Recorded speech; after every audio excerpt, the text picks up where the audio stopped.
tonight, just days after announcing that he is no longer running for president in a massive historic political shakeup.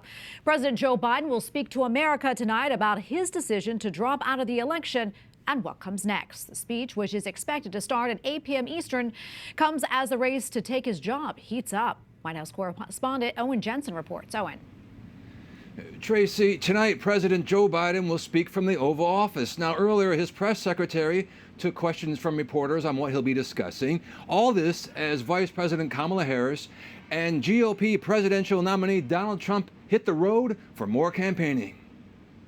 In the White House briefing room, Press Secretary Karine Jean-Pierre steps to the podium for the first time since her boss announced in a letter that he's all done running for re-election. It is not easy making a decision that the president made on Sunday. It is just not. It is not.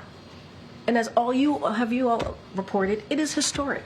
With 6 months left to go until Inauguration Day 2025, what does a now lame duck president do next?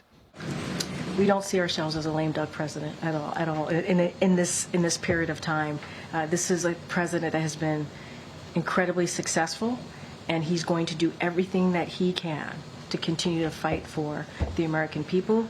Meanwhile, just over 100 days out from the November 5th election, it's go time for both Kamala Harris and Donald Trump.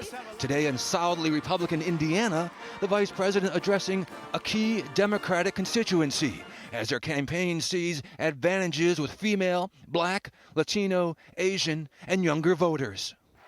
We believe in a future where the economy works for working people.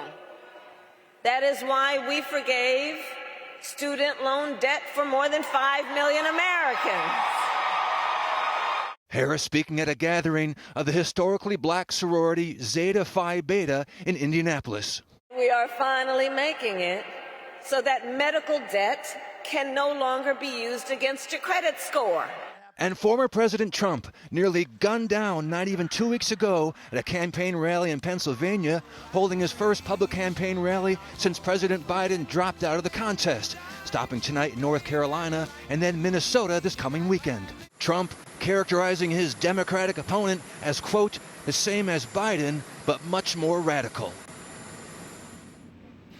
Also today, workers installed an extra fence around the White House ahead of Israeli Prime Minister Benjamin Netanyahu's visit here tomorrow. He'll talk to President Biden, of course, about the war in Gaza, and they'll meet with the families of Americans being held hostage by Hamas. At the White House, Owen Jensen, EWTN News Nightly.